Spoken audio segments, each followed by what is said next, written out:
Salam semangat Paskah masih hidup?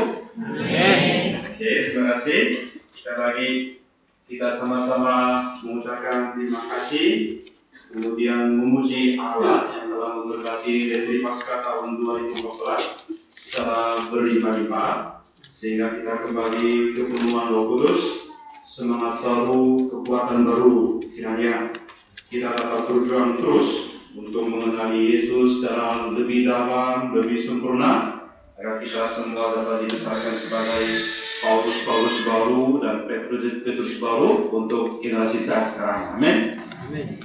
Melalui firman minggu kemarin kita telah belajar setelah Petrus, Yohanes, Yakobus bertemu dengan Tuhan secara pribadi dengan menangkap begitu banyak ikan.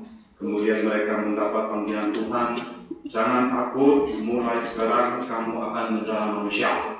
Terus respon mereka adalah meninggalkan segala sesuatu, termasuk orangnya, keluarganya, mereka mengikuti Tuhan. Kita perlu bertanya, bagaimana kehidupan lanjutan mereka? Karena mereka sudah meninggalkan perahu, tempat bekerja, keluarga, mereka bangkrut karena kemiskinan. Petrus diceraikan oleh istrinya, terus putus asa bunuh diri. Apakah itu ceritanya begitu? Karena ini masalah yang sangat penting. Setelah kita mendapat panggilan Tuhan sebagai anak Tuhan, sebagai seorang murid Tuhan, ketika kita hidup di dunia ini, masalah yang pasti kita hadapi adalah masalah keuangan. Karena seorang hamba Tuhan bukan kayak orang yang tinggal di tempat yang beda, karena kita juga satu kaki, dua kaki harus taruh di dunia ini. Bagaimanapun kita juga harus berpusing untuk mencari makan, minum. Jadi di hadapan masalah begini, banyak orang-orang tadinya penuh dengan semangat, tapi di tengah-tengah jalan mereka kompromi, mereka meninggalkan Tuhan, misi Tuhan.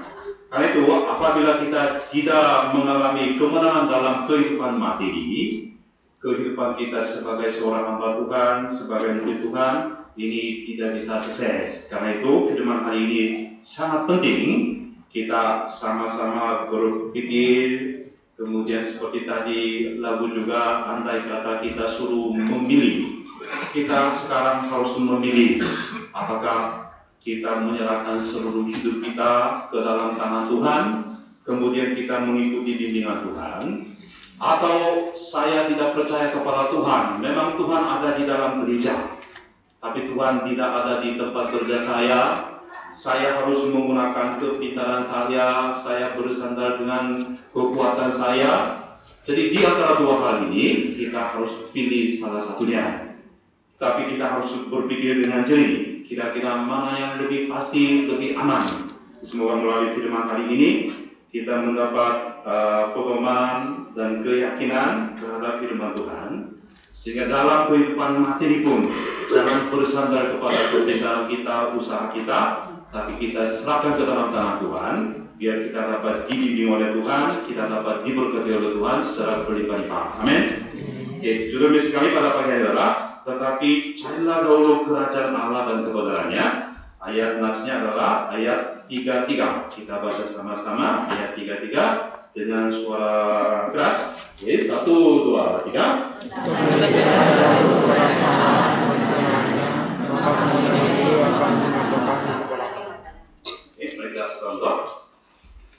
Terima kasih Tuhan, karena Tuhan telah memberkati retreat Paskah tahun 2014 secara berlimpah-limpah, sehingga kami semua diperbarui semangat baru, kekuatan baru, terutama di hati kami dicurahkan iman kebangkitan terhadap diri kami masing-masing. Biarlah apa yang telah Tuhan berikan terus bertahan di dalam hidup kami, agar kami hidup sebagai orang yang memiliki iman kebangkitan, sehingga di tengah-tengah dunia yang semakin kacau, semakin susah, jangan terombang-ambing, tetapi kami tetap memegang firman Tuhan dan menjalani kehidupan yang beriman sampai kami mengalami kemenangan. Ketika kami mendengar firman hari ini, biarlah Tuhan bukakan mata rohani kami, supaya kami dapat mengerti firman Tuhan. Kemudian di depan firman Tuhan, kami juga mengambil keputusan iman masing-masing di hadapan Tuhan, supaya kami hidup sebagai orang yang beriman, sehingga kami dapat menang, kami dapat memuliakan nama Tuhan. Biarlah Tuhan sendiri berbicara, karena kami siap untuk mendengarkan suara-Mu. Terima kasih Tuhan. Kami berdoa di dalam nama Yesus Kristus. Amin. Pada hari ini kita mau belajar akan apa tata nilai yang harus kita miliki terhadap materi. Ini materi kayak terlalu halus, kata uang nih, terhadap uang bagaimana sikap hati kita, tata nilai kita. Dalam menjalani kehidupan kita sehari-hari, materi atau uang sangat penting, sangat dibutuhkan. Betul? Jangan munafik ya, betul ya? Ketika bagi kita ada banyak uang, kita dapat membeli nasi bungkus, pakaian-pakaian yang mahal, sepatu, HP Samsung, motor yang bagus, mobil yang mewah, rumah yang sangat indah di pondok indah dan lain-lain. Dan ketika ada uang, kita dapat berkuliah juga. Sepanjang minggu yang lalu, aku stres setelah minggu kemarin, setelah kebaktian minggu selesai langsung terbang ke Makassar. Setelah pulang ke Jakarta, sepanjang minggu ini cari-cari ruko karena kantor saya suruh buka usaha. Semua modalnya, katanya mau dikasih dari perusahaan, tapi nanti hasilnya harus bertanggung jawab. Nanti kalau gagal atau sukses itu terserah. Nanti kalau semua yang saya bertanggung jawab. Kalau itu untuk menjalankan bis, mulai cari ruko-ruko. Waduh, ruko-ruko harganya gila. 1 tahun 180 juta itu paling murah. Sampai 300 juta saya pikir-pikir dengan membayar uang sewa ruko kayak begini, jual berapa banyak sampai itu bisa mendapatkan keuntungan. Jadi dalam menjalankan bisnis pun, bila mana bagi kita tidak ada uang, tidak dapat kita lakukan sama sekali. Ketika kita hidup di dunia ini, kita dapat menyadari betapa besarnya kuasa uang itu. Kalau ada uang, hal-hal yang tadinya kelihatan mustahil bisa menjadi mungkin. Tapi jika tidak ada uang, apa yang kelihatan tadi mungkin tidak dapat terjadi. Di dalam kenyataan seperti ini, bagi kita sangat mudah timbul 2 kemungkinan di dalam hati kita. Yang pertama, kita menjadi tanah hati terhadap materi. Menyadari begitu besarnya kuasa uang, kita akan berupaya keras secara mati-matian untuk mencari, untuk mengejar uang sebanyak mungkin. Kemungkinan yang kedua, hati kita dikuasai oleh kekhawatiran akan materi, karena kita merasa miskin dan hati dibanding dengan orang-orang lain. Kita selalu sangat mudah khawatir. Bagaimana aku dapat hidup karena bagi saya tidak ada uang. Sekarang masih muda, mungkin pas-pasan tidak apa-apa. Sebentar lagi kalau berkeluarga, sudah anak, pendidikan untuk anak-anak, bagaimana nanti masa depan saya, keluarga saya. Jadi karena kita hidup di dalam dunia materialistis, kita sangat mudah dikuasai oleh segala macam kekhawatiran untuk masa depan kita. Dengan kata lain, tadi ketamakan, kekhawatiran, ini sebetulnya satu hal, akarnya sama, ada dalam satu poin, sebelah sini dan sebelah sana. Dalam zaman sekarang, kuasa materi semakin merajalela, maka kita mudah menjadi budak kepada materi. Dari pagi-pagi sampai malam, bukan kita mencari kerajaan Tuhan, bukan kita melayani Tuhan, tetapi sepanjang hari, mulai dari pagi-pagi sampai malam, waktu tidur pun, kita berpusing untuk mencari uang, caranya gimana. Itu yang selalu kita membuat kita pusing. Kalau kita akan menyembah kepada materi, bukan kepada Tuhan. Kalau ditanya, kita mengatakan tidak, saya menyembah kepada Tuhan. Tapi dalam kehidupan sehari-hari, dalam pikiran kita, hati kita, bukan kita menyembah kepada Tuhan, tapi kita menyembah kepada materi.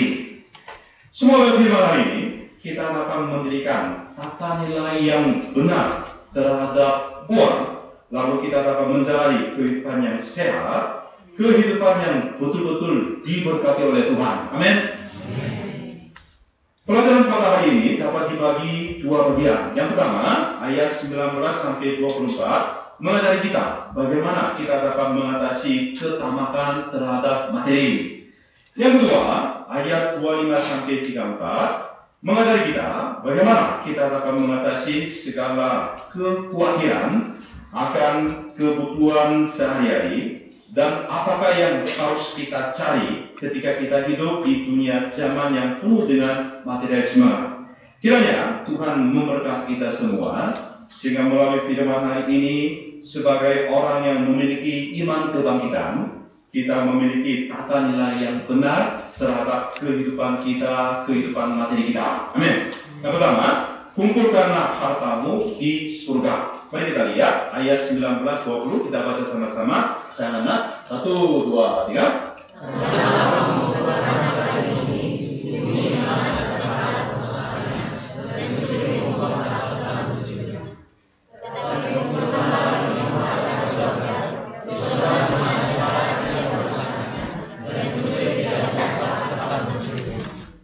Tuhan Yesus menyuruh murid-murid kemudian kepada diri kita juga, janganlah kamu mengumpulkan harta di bumi.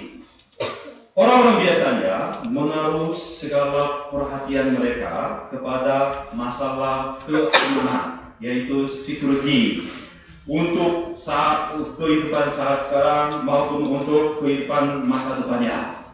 Oleh karena itu, ada yang rajin menabung uang di bank mandiri, di BCA, di BTNI, jadi berusaha keras untuk mempersiapkan diri untuk masa tuanya, masa depannya. Ada juga rajin mendaftarkan diri pada berbagai asuransi dan jaminan. Ada juga yang mau beli tanah dan rumah sebagai investasi. Mereka berpikiran bahwa pada saat yang nanti susah, yang betul-betul dapat diandalkan itu hanya materi. Jadi uang adalah nomor satu. Kekuasaan itu sebentar, tetapi uang bisa bertahan lama, sehingga mereka menaruh perhatian kepada uang itu, lalu menggunakan dan memperolehkan segala caranya untuk mendapatkan, mengumpulkan harta sebanyak mungkin. Tapi yang menjadi masalahnya, di bumi ini tidak ada yang aman, tidak ada yang betul-betul dapat diandalkan. Segala sesuatu yang ada di bumi akan mengalami proses pembusukan dan akhirnya akan binasa. Engat atau layak adalah binatang kecil-kecil yang suka memakan kertas atau kain yang mahal-mahal sampai tidak dapat dipakai lagi. Sedangkan karat adalah zat lapisan merah yang melekat pada besi dan sebagainya sebagai akibat proses kimia. Akibatnya, harta-harta kesayangan kita seperti kain sutra, logam-logam yang mahal lama-kelamaan akan menjadi rusak, tidak bisa dipakai lagi. Selain emas dan karat, ada pula banyak hal yang membuat harta kekayaan kita hilang dalam sekejap mata. Ada seorang ulama, tadinya begitu bangga atas kekayaannya, tiba-tiba menjadi miskin karena bisnisnya selama yang ia jalankan tiba-tiba bangkrut. Atau pula karena kebakaran, kehilangan segala kekayaan yang begitu besar. Seperti kemarin di Pasar Senen terjadi kebakaran yang sungguh luar biasa. Saya sempat melihat para pedagang-pedagang, pemilik-pemilik kios menangis karena segala barang-barang yang mereka andalkan semuanya terbakar habis dalam satu hari. Ada juga yang menjadi orang cacat karena tiba-tiba terkena kecelakaan lalu lintas, atau karena terkena penyakit yang tidak dapat disembuhkan seperti kanker, AIDS, dan lain-lain. Pencuri-pencuri seperti ini dimanapun akan datang, lalu mengambil dan merampas segala kekayaan yang kita andalkan itu. Jadi sebenarnya di center kita pun tidak aman. Jadi saudara-saudara jangan tenang karena ini rumah Tuhan. Walaupun motor taruh di sembarangan, penjahat-penjahat tidak bisa masuk. Ini pikiran terlalu polos ya. Jadi tolong menaruh perhatian karena di mana-mana ada pencuri, penjahat, kita harus hati-hati setelah kita hilang sedih, nangis, sudah terlambat ya. Kemudian segala sesuatu kita harus hati-hati. Yang pertama, pencuri-pencuri yang paling gawat itu adalah kematian kita. Kematian membuat kita kehilangan semua harta di bumi dalam seketika. Karena satu perak pun tidak dapat dibawakan bila mana kematian itu datang kepada kita. Entah kekuasaan, kekayaan sebanyak apapun, bila mana kematian datang kepada diri kita, satu perak pun tidak bisa dibawa pulang. Pencuri-pencuri seperti ini biasanya selalu datang secara mendadak dan saat-saat yang tidak bisa diprediksi dan tidak bisa dihindarkan. Dengan kata lain, mengumpulkan harta di dunia ini, andai kata ini memang susah, walaupun kita andai kata berhasil pun, ini tidak bisa diandalkan karena semuanya diambil, kemudian dirusakkan, sehingga sama sekali tidak aman. Mari kita lihat ayat 20 sekali lagi. Ya, saudara-saudara kaum laki-laki, tolong bacakan ayat 20 dengan suara keras, tetapi 1, 2, 3. Tetapi kumpulkanlah bagimu harta di surga Tuhan dan harta tidak merusaknya, dan pencuri tidak membongkar serta mencurinya. Kalau kita tidak boleh mengumpulkan harta di bumi, kalau itu apa yang harus kita lakukan? Tuhan Yesus menyuruh kita untuk mengumpulkan harta kita di surga untuk diri kita masing-masing. Tetapi kumpulkanlah bagimu harta di surga. Bukan untuk Tuhan, tapi untuk diri kita masing-masing. Sebab di surga merupakan tempat yang paling aman.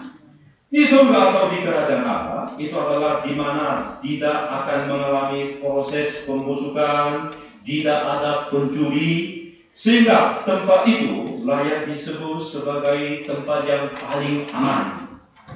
Tapi apa alasannya? Orang-orang tidak suka mengumpulkan harta di surga. Tapi kebanyakan mereka mau memilih mengumpulkan harta di bumi. Padahal ketika ditanya kira-kira di bumi atau di surga mana yang aman, mereka tahu di bumi ini tidak aman, di surga aman. Tapi akhirnya mereka tidak mau, tidak tertarik untuk mengumpulkan harta di surga. Jawabannya adalah karena mereka berpikiran mengumpulkan harta di surga sepertinya tidak efisien atau terlalu lama, terlalu jauh, atau tidak dapat diambil secara bebas saat-saat yang saya butuh. Pada waktu itu bisa ditarik, bisa diambil, sepertinya ini tidak bisa. Sehingga mereka menjadi sangat realistis, atau di dalam hati mereka ada pikiran ragu-ragu, apakah apa yang saya kumpulkan itu kira-kira bisa diambil atau tidak. Oleh karena itu, orang-orang lebih mementingkan saat sekarang atau kehidupan di dunia ini daripada kehidupan setelah kematian nanti. Jadi alasan mengapa orang tidak mengumpulkan harta di surga adalah karena mereka tidak percaya terhadap pasca dunia kematian itu. Alias kebangkitan, begitu terhadap kebangkitan mereka tidak jelas. Begitu pula terhadap Allah yang hidup, Allah yang akan memberi upah kepada diri kita, baik ketika kita hidup di dunia ini maupun setelah kematian kita. Tapi saudara-saudara, kita patut bersyukur kepada Tuhan. Melalui Retreat Paskah tahun 2014, kita semua diperbolehkan oleh Tuhan untuk bertemu dengan dunia kematian, dunia kebangkitan nanti. Sehingga di dalam hati kita ada keyakinan, bukan hanya kita hidup di dunia ini, tapi setelah kita hidup di dunia ini sampai Tuhan mengizinkan, setelah itu kita akan bangkit, kita akan tinggal bersama dengan Tuhan untuk selama-lamanya. Kemudian selama kita hidup di dunia ini, apa yang betul-betul berharga, bertahan, itu adalah segala jerih payah kita di dalam Tuhan, persekutuan dengan Tuhan, mengerjakan karya Tuhan, itu sajalah yang bertahan untuk selama-lamanya. Orang yang mengumpulkan harta di bumi, wajar mereka selalu menaruh pengharapannya, perhatiannya kepada dunia ini. Sedangkan orang yang mengumpulkan harta di surga, wajar dia akan memikirkan surga, dia menaruh pengharapan kepada surga. Ayat 21 juga mengatakan, karena di mana harta kita berada, di situ juga hati kita pasti berada. Ini memang kebenaran. Dan karena pengharapannya pun berbeda, maka jelas pikiran, sistem penilaian, serta gaya hidupnya pun pasti berbeda. Itu sangat wajar. Hidup kita dapat diumpamakan sebagai upaya kita melakukan investasi atau kita memilih sesuatu. Setiap hari kita perlu investasi, kita memilih sesuatu. Kepada apakah kita sedang bertaruh waktu kita, materi kita, masa muda kita? Hal itu merupakan suatu hal yang sangat penting bagi kita. Bila kita salah menginvestasi kepada objek yang salah atau kepada benda yang tidak pasti yang akan merugikan kita, karena itu segera akan lenyap. Kalau keadaannya begitu, kita pasti akan mengalami kerugian yang sangat besar. Tapi bila mana kita menaruh hidup kita kepada kerajaan Allah, hidup kita pasti akan diberkati oleh Tuhan. Lalu kita akan menjalani kehidupan yang penuh dengan sukacita dan rasa syukur. Ketika kita mengevaluasi hidup kita, apa yang dapat bertahan selama-lamanya? Itu adalah hanya apa yang telah kita pergunakan untuk Tuhan dan karyanya. Karena segala jerih payah kita dalam persekutuan Tuhan itu tidak akan sia-sia, tidak akan mengecewakan kita.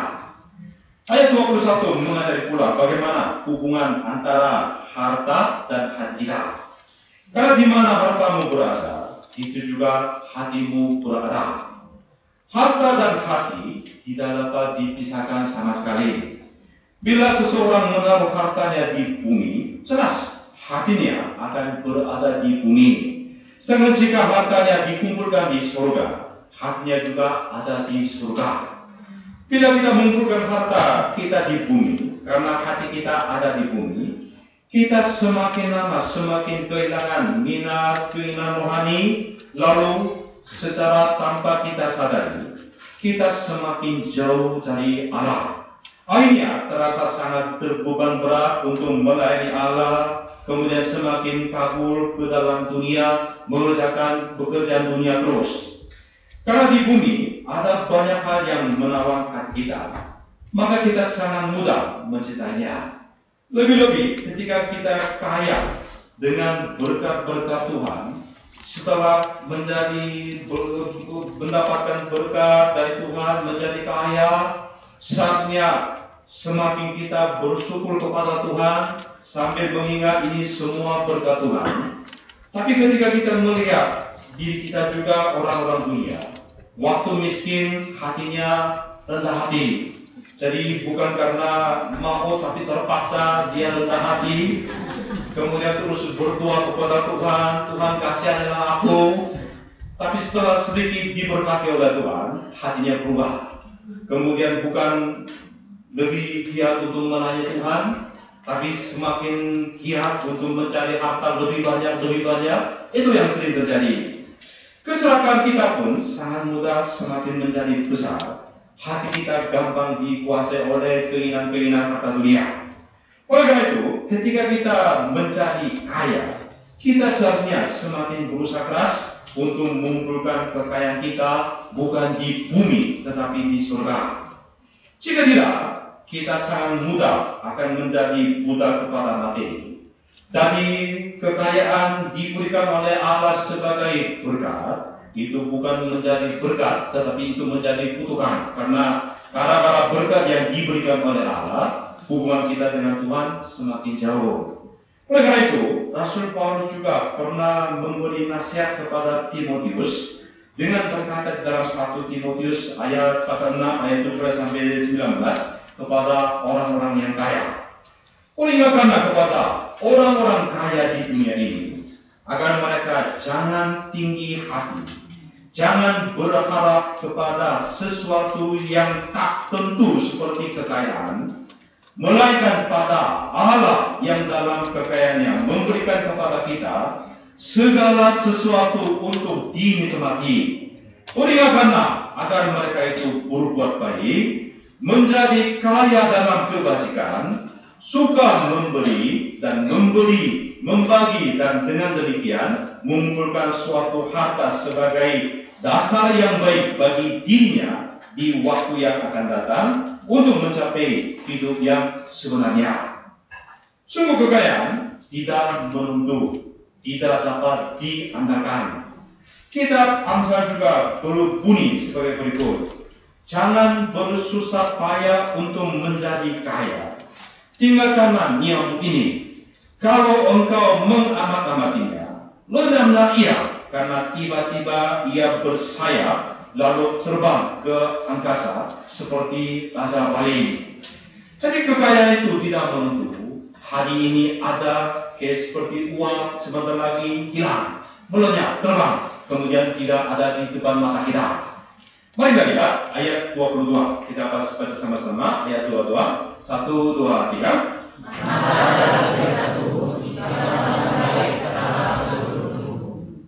Tuhan Yesus berbicara lagi tentang tata nilai kita, yaitu mata terhadap uang, dengan berkaitan dengan anggota tubuh mata. Mata itu sama dengan pelita dalam tubuh manusia. Bila mana matanya baik, segala sesuatu kelihatan terang. Sedangkan jika matanya kurang baik, semuanya akan kelihatan gelap. Jika matamu baik, artinya bila mana kamu memiliki tata nilai sistem penilaian yang baik. Sedangkan jika matamu jahat, artinya tidak ada sistem penilaian yang benar. Di dalam anggota tubuh kita, tidak ada satu anggota pun tidak penting. Semua anggota tubuh kita penting, tapi banyak orang mengatakan mata itu merupakan anggota tubuh yang sangat penting. Kemudian orang-orang para ahli mengatakan mata kita mulai dari usia 30 mengalami proses penuaan. Tapi karena ini terjadi secara bulan-bulan, kita tidak menyadari. Tapi proses penuaan mata daya penglihatan itu mulai terjadi 30. Sekarang banyak pembalap-pembalap sudah mau memasuki 40. Jadi kita tidak menyadari, tapi saya itu betul-betul menyadari mata saya ini kawan. Jadi waktu karena sepanjang hari di depan komputer, pekerjaannya juga di dalam kantor, hanya di depan itu layar komputer, selalu di depan itu. Karena itu saya sangat senang. Sekarang mulai jalan-jalan karena mata saya bisa istirahat. Tapi walaupun kita tidak sadari, mungkin para pemuda waktu main bulu tangkis, kalau udah maghrib, matanya gelap, pasti bola-bola yang itu cenes oleh lawannya nggak kelihatan ya. Cuma kayak yang kita menggunakan insting kita. Nanti kalau mata kita hancur, terjadi begitu. Dalam kehidupan rohani kita juga, bila mana tata nilai kita kurang jelas, ini semuanya gelap, ini betul-betul bahaya. Kita semua mempunyai mata jasmani, ada juga mata rohani di dalam hati kita. Orang mempunyai mata rohani yang baik di dalam hatinya, dapat membedakan kira-kira mana yang betul-betul berharga, mana yang penting, sehingga dia tidak akan nyasar. Oleh karena itu, ia berusaha keras untuk mengumpulkan harta kekayaan di surga, bukan di bumi. Ada orang yang mempunyai mata yang gelap, mata yang jahat, ia tidak dapat mengetahui dan tidak dapat membedakan mana yang kira-kira yang benar, mana yang tidak benar. Orang seperti ini adalah orang yang mata rohaninya gelap dan jahat, karena hatinya, matanya ditutupi dengan keselakaan, hawa nafsu daging, keegoisan, dan lain-lain. Dengan seperti itu, keadaan mata rohani kita akan menentukan seluruh hidup kita yang berikutnya. Kita harus rajin menyelidiki apakah keadaan mata rohani saya saat sekarang baik atau tidak baik. Kalau misalnya mata jasmani kita juga, kalau ada penyakit katarak, di mata kita kalau ada penyakit katarak, ada kayak yang dia putih-putih, sehingga melihat, walaupun mau melihat semuanya kabur, tidak terfokus.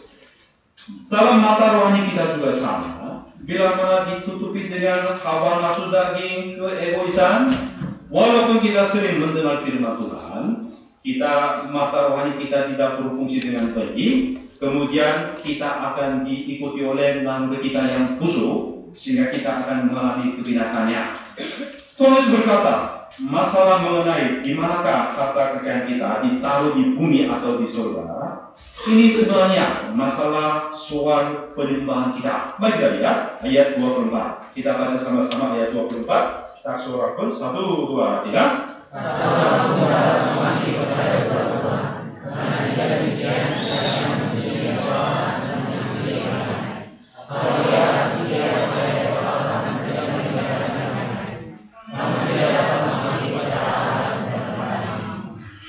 Ayat ini diucapkan oleh Tuhan karena Tuhan sendiri tahu, Tuhan mengakui adanya kemungkinan bahwa murid-murid Tuhan termasuk diri kita pasti mau melayani Allah sekaligus materi. Jadi Allah dan materi dua-duanya sekaligus.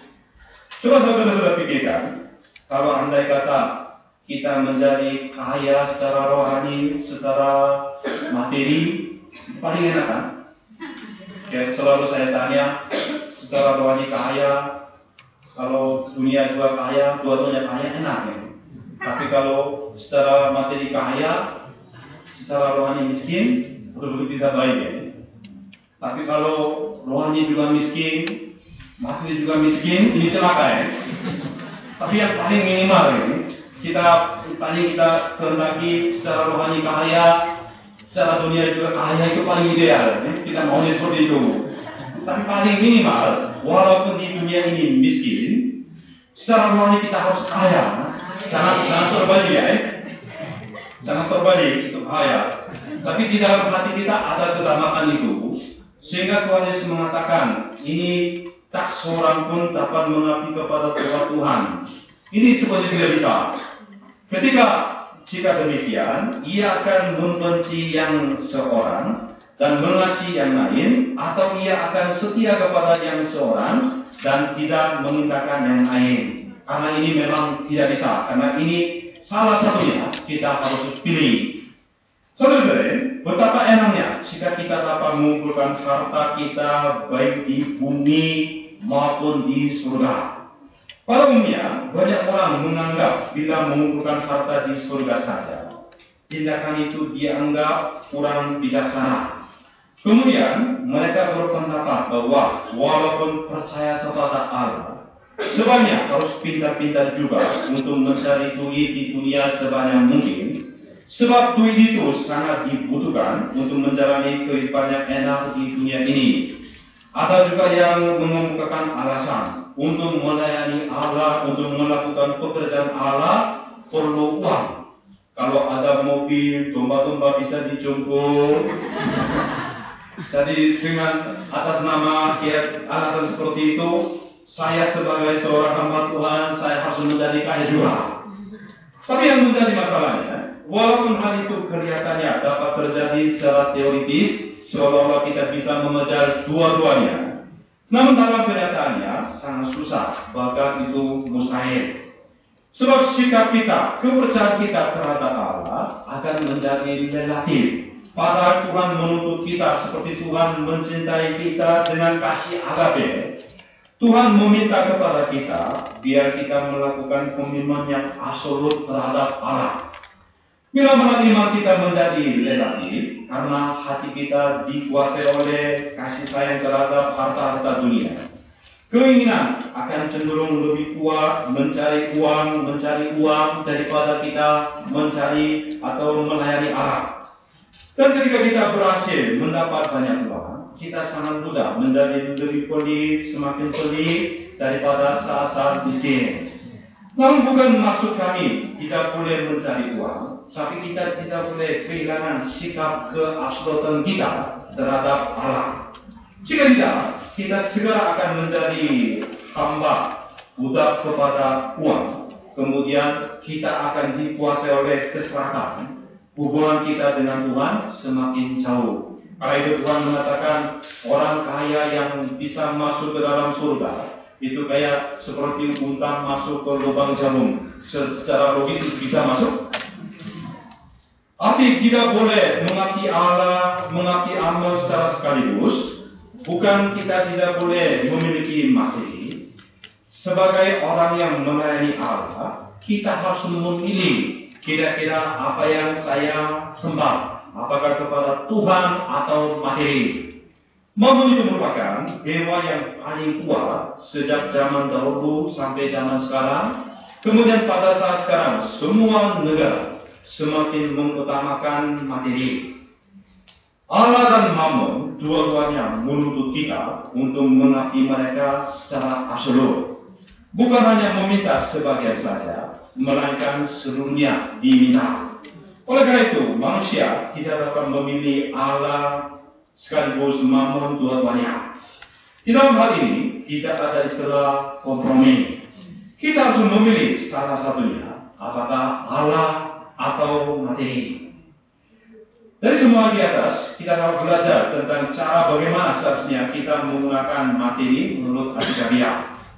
Alkitab tidak mengatakan materi itu jahat, materi itu baik, tapi materi memiliki suatu objek yang bernilai netral. Alkitab tidak menyepelekan materi ataupun tidak mendewa-dewakan materi. Tapi bagaimanapun juga, Alkitab menegaskan bahwa materi itu bukan suatu tujuan hidup, tapi suatu alat untuk dipakai untuk tujuan yang baik. Walaupun orang-orang dunia begitu rajin berupaya keras untuk mencari duit sebanyak mungkin, karena itulah tujuan hidup mereka.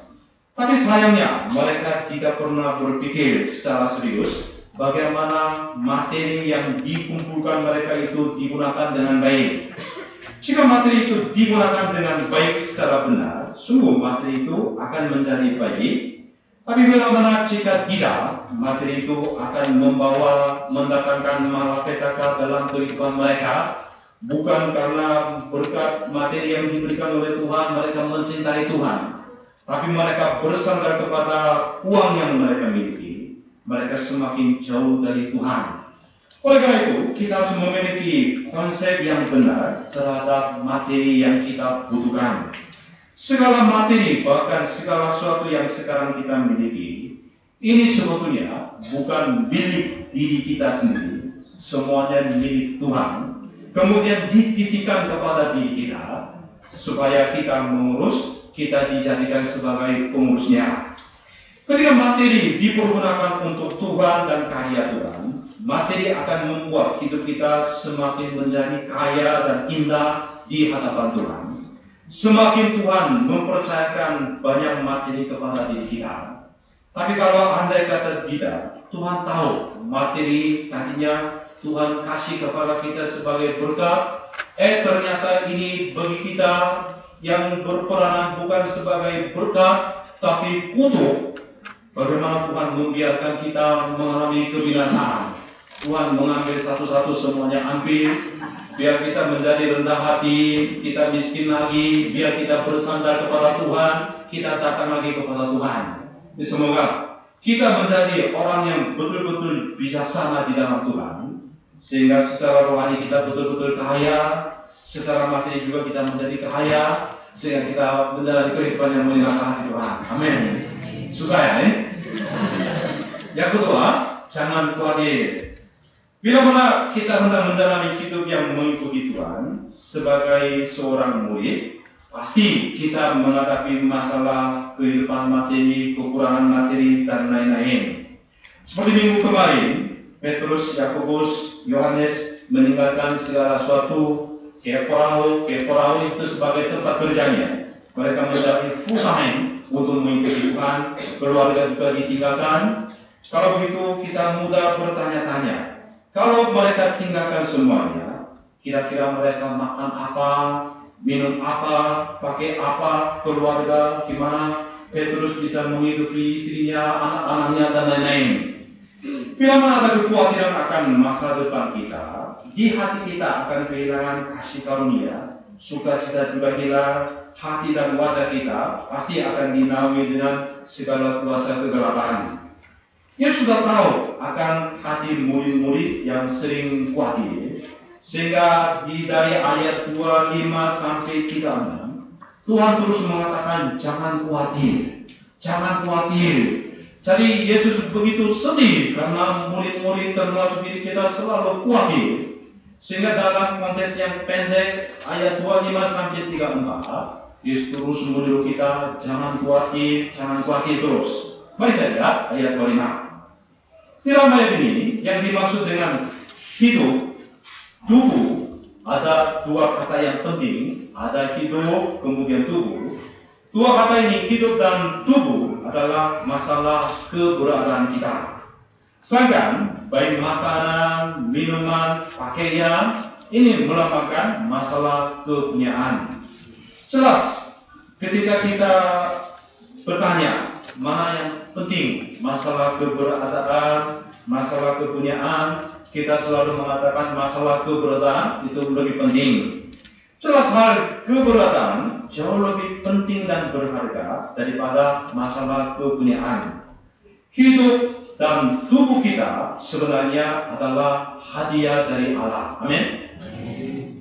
Jadi kalau apa yang penting Allah telah berikan, Allah telah memberikan kepada kita hidup, tubuh yang begitu penting dan berharga sebagai hadiah. Coba kita gunakan logika kita. Bagaimana mungkin ia tidak akan memberikan makanan, minuman, pakaian yang betul-betul dibutuhkan untuk hidup, untuk tubuh kita itu? Untuk mempertahankan tubuh dan hidup, pasti makanan, minuman, pakaian, ini semuanya dibutuhkan. Kalau andai kata Tuhan hanya memberikan hidup dan tubuh, kemudian yang masalah kepunyaan tidak diberikan, kayaknya hidup dan tubuh juga Tuhan tidak kasih. Tapi andai kata sebagai hadiah Tuhan sudah berikan tubuh dan hidup, jelas untuk menunjang, mempertahankan tubuh dan hidup kita. Apa yang kita dibutuhkan, itu juga pasti akan diberikan. Yesus mengambil contoh dari burung-burung di udara dan bunga bakung di ladang. Saudara, coba lihat burung-burung di udara. Kita seringkali tidak menaruh perhatian, tapi burung-burung begitu banyak. Kemudian mereka tidak pernah menabur, tidak pernah menuai, tidak pernah mengumpulkan bekal di dalam lumbung sedikit pun. Walaupun keadaan demikian, burung-burung itu tetap hidup sebab diberi makan, dibesarkan oleh Allah sendiri. Apakah saudara-saudara pernah mendengar karena burung-burung, karena tidak ada makanan, mereka mati, karena terpaksa mereka puasa, sehingga mereka banyak yang mati? Pernah dengar? Allah Bapa telah menyediakan segala serangga atau ulat-ulat kepada burung-burung, agar burung-burung pun jangan mati karena kelaparan. Kalau itu, betapa lebihnya kita ini. Apalagi Yesus mati untuk diri kita karena kita begitu berharga di mata Allah. Apakah Tuhan membiarkan diri kita mati karena kelaparan? Sama sekali tidak. Pasti Dia akan memenuhi segala keperluan kita. Jadi untuk mengatasi kekhawatiran yang seringkali muncul di hati kita, kita harus percaya kepada kesetiaan Tuhan. Yesus mengajar kita juga mengapa kita tidak usah khawatir di dalam ayat 27. Bila mana kita mampu memperpanjang hidup kita dengan kekhawatiran, sebaiknya kita harus banyak khawatir. Apabila kita dapat menambah tinggi badan kita melalui kekhawatiran, orang-orang yang sering mengeluh karena tinggi badannya pendek, setiap hari harus khawatir. Tapi justru, bila mana kita khawatir, hidup kita akan menjadi diperpendek. Bila kita khawatir, kita mudah terkena sakit mah, sakit kepala, sakit syaraf, sakit jantung, dan lain-lain. Yang pertama, kita sangat mudah terkena penyakit kanker, karena 90% penyebab kanker itu kekhawatiran. Akibatnya, gara-gara kekhawatiran, kanker, kemudian kita cepat mati. Jadi yang mau cepat-cepat ke surga, itu karena tidak mau tinggal lagi di dunia ini, maunya cepat-cepat meninggalkan tubuh ini, salah satu caranya itu banyak khawatir. jadi cepat-cepat mau masuk ke surga. Kekhawatiran, stres merupakan sumber dari segala penyakit. Tapi bila mana kita hidup dengan iman, hati kita menjadi tenang, penuh dengan kendalian dalam kesusahan apapun, maka daya pencernaan di tubuh kita pun lancar, kekuatan kita pun terfokus sehingga kita dapat panjang umur. Sedangkan kekhawatiran membuat hati kita tercapek-capek, fokus kita, konsentrasi kita terpecah-pecah, sehingga kita tidak dapat melakukan sesuatu dengan baik. Sungguh, kekhawatiran merupakan sumber segala penyakit.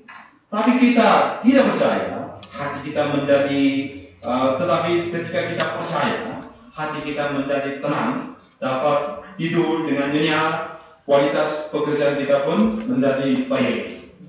Kemudian Yesus berbicara tentang soal pakaian. Mari kita lihat ayat 28. Bunga bakung liar tidak dipelihara oleh manusia, tetapi bentuknya, warnanya, polanya pun sangat indah, dan keagungannya dan aromanya sangat luar biasa. Apakah saudara-saudara pernah mendengar bunga bakung stres, kemudian dia bergumul hari ini, yang bunga warnanya, bunga warna apa, besok warnanya apa, hari ini harum mana yang saya keluarkan? Apakah bunga-bunga yang pernah khawatir berpikir seperti itu? Pakaian Salomo yang dihias dengan berbagai permata seperti emas, diamond pun tetap kalah dibanding dengan keindahan dari bunga bakung. Dengan demikian, karya penciptaan dari Allah sedemikian sempurna dan indah. Dengan kuasa dan kekuatan yang tidak terbatas, Allah tetap memperhatikan bunga bakung yang nasinya hari ini ada, kemudian besok akan dimasukkan ke dalam api. Itu juga tetap diperhatikan. Kalau begitu, betapa lebihnya diri kita yang begitu dikasihinya. Tuhan Yesus adalah Sang Pencipta dan pemelihara akan segala ciptaannya. Allah tetap menghargai segala ciptaannya, lalu memeliharanya itu dengan begitu baik. Di antara segala ciptaan, manusia merupakan makhluk yang paling penting dan berharga. Kemudian sekian manusia yang begitu banyak, penduduk di dunia begitu banyak, tapi di antara mereka, untuk kita, Yesus mati menyerahkan nyawanya. Betapa lebihnya Tuhan menaruh perhatian kepada diri kita. Orang percaya adalah orang-orang pilihan Allah sendiri. Karena Allah begitu mengasihi diri kita, Dia pasti akan memenuhi segala kebutuhan kita pada setiap waktunya. Ini penting, pada setiap waktunya. Bukan kita yang inginkan, tapi ketika Tuhan melihat saat yang terpenting, saat yang paling tepat, pada saat itulah Tuhan berikan, sehingga kita perlu sabar. Tapi yang menjadi masalahnya adalah, memang kita sudah tahu, kekhawatiran itu tidak ada gunanya. Namun di dalam hati kita tetap ada kekhawatiran. Kemudian kita seringkali menganggap kekhawatiran itu sebagai suatu fenomena hati yang wajar-wajar saja. Kita sering khawatir, walaupun sekarang bisa hidup dengan baik, walaupun tidak kaya raya, tapi boleh katakan, ya saya cukuplah. Tapi nanti, besok, 10 tahun ke depan, bagaimana? Karena kita selalu khawatirnya, alasannya begitu. Walaupun belum lulus, kita khawatir akan soal kerja nanti setelah lulus. Jadi kalau lulus dulu nggak apa-apa ya, tapi masih jauh. Jadi belum lulus, belum jelas lulus atau tidak, tapi kita khawatir nanti setelah lulus, bagaimana nanti menganggur. Sekarang masih muda, tetapi kita khawatir akan masa depan waktu kita sudah tua, anak-anak sudah besar. Apa sebabnya dari soal kekhawatiran ini? Mari kita lihat ayat 30b. Yesus tahu apa masalahnya. Tidakkah Ia akan terlebih lagi menandani kamu, hai orang yang kurang percaya? Jadi soal kekhawatiran ini, walaupun kita menganggap sebagai masalah sepele, masalah kecil, ketika saya melihat keadaan diri saya, keadaan dunia, wajarlah saya khawatir. Tapi ketika Tuhan melakukan diagnosis, ini adalah masalah ketidakpercayaan terhadap Dia. Seperti kita ketahui, apa yang paling benci oleh Tuhan itu adalah ketidakpercayaan, karena kita meremehkan kuasa Tuhan, kasih Tuhan.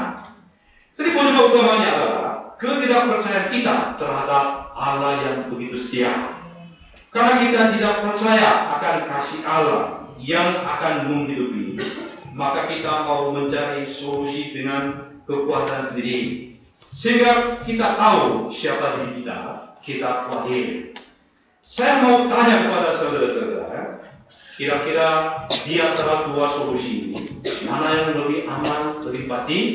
Apakah kita betul-betul percaya kepada Tuhan, kemudian segala masalah kehidupan kita, soal pernikahan kita, masa depan kita, anak-anak kita betul-betul dengan iman diserahkan kepada Tuhan. Kemudian kita mengikuti bimbingan Tuhan. Atau saya tidak bisa percaya kepada Tuhan. Memang ketika berada di gereja saya percaya Tuhan ada di dalam gereja. Tapi di tempat kerja saya kayaknya Tuhan tidak kelihatan. Karena Tuhan tidak berperan penting untuk membantu saya. Mendingan saya percaya kepada Tuhan, lebih baik saya bersandar kepada kepintaran saya, kekuatan saya. Jadi di antara dua hal ini, mana yang lebih pasti, lebih aman? Tuhan menuntut kita supaya kita pilih.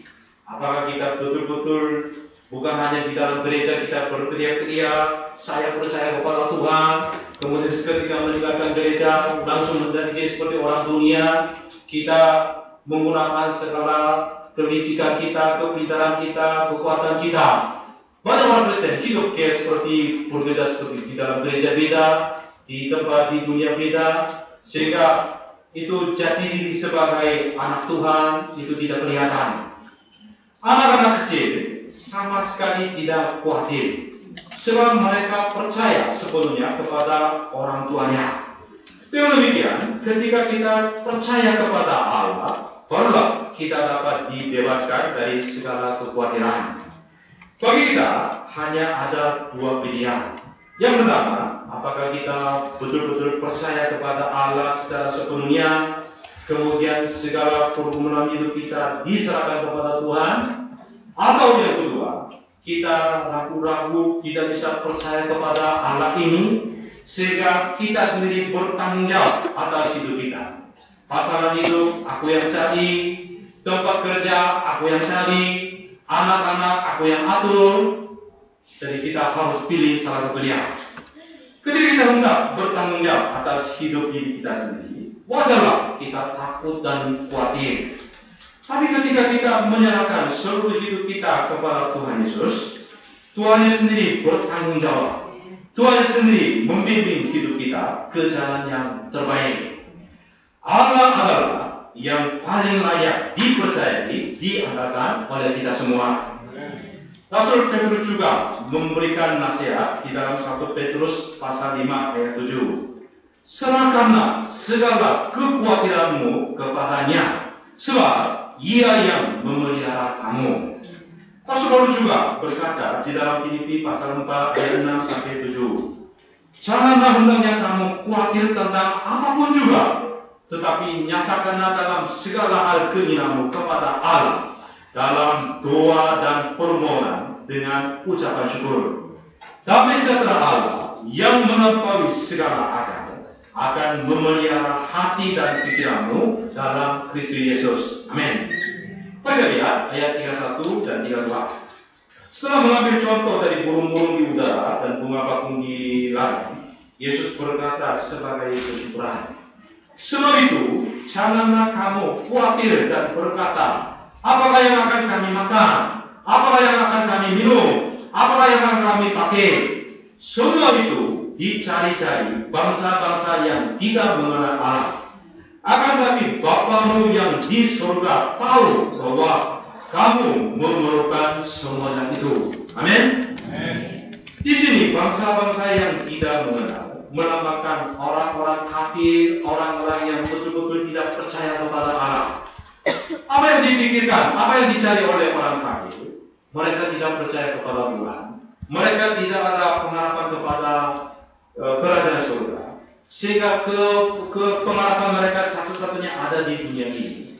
Sehingga mereka selalu memikirkan makanan, minuman, pakaian. Biar selama mereka tinggal di dunia ini, mereka menikmati semuanya itu, kemudian mereka binasa untuk selama-lamanya karena tidak ada pilihan. Itulah tujuan hidup mereka. Orang-orang yang tidak dapat puas akan apa yang mereka miliki sekarang, sehingga kekurangan lagi selalu menghinggapi mereka. Oleh karena itu mereka khawatir bagaimana mereka dapat makan, minum yang lebih enak, lebih baik seumur hidup mereka. Orang yang belum punya rumah mengharapkan rumah, orang yang sudah punya pun ingin mendapat yang lebih bagus. Itulah yang terus dipikirkan selama kehidupan mereka. Dengan mencari hal seperti itu terus-menerus, akhirnya seluruh hidup mereka akan terikat kepada makanan, minuman, pakaian seumur hidup mereka, kemudian mati, mereka binasa. Kalau begitu, apakah yang harus kita cari secara urgen sebagai orang yang percaya kepada Tuhan, orang yang menaruh pengharapan kepada Tuhan?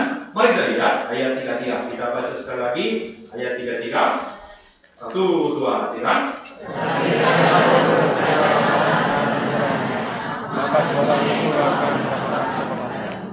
Apa yang patut kita cari, apa yang harus kita kejar sebagai orang yang percaya kepada Allah, itu adalah kerajaan Allah dan kebenarannya. Kita semuanya adalah warga negara di dalam kerajaan Allah.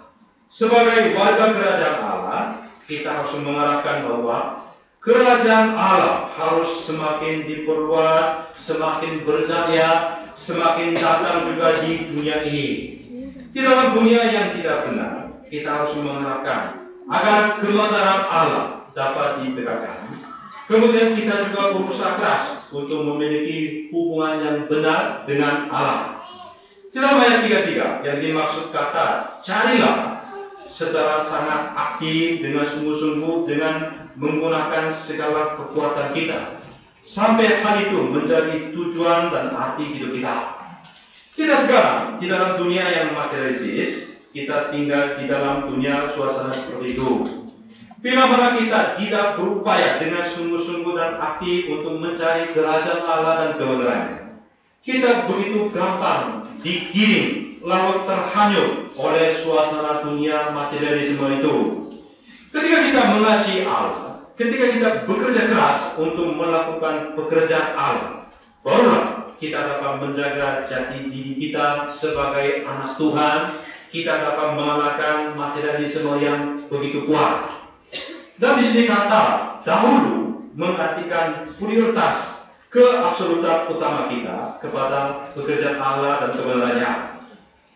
Di dalam kehidupan kita ada hal-hal yang patut kita sayangi dan hargai.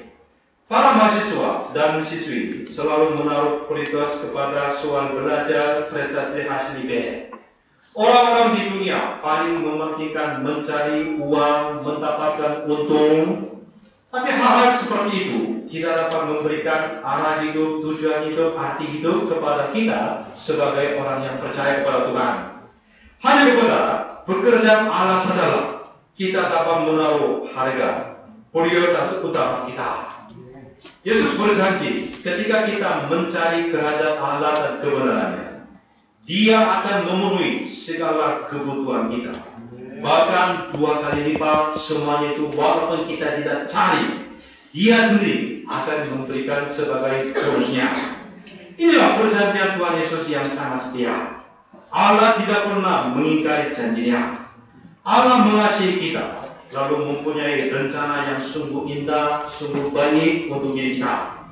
Allah menaruh perhatian besar kepada segala kebutuhan kita.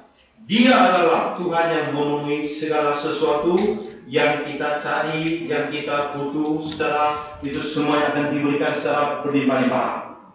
Apabila kita mencari kerajaan Allah dan kebenarannya, kemudian kita menjalani kehidupan yang menyenangkan hati Allah, Allah sendirilah akan membuka lumbung harta di surga. Dia akan mencurahkan segala berkat surgawi kepada diri kita.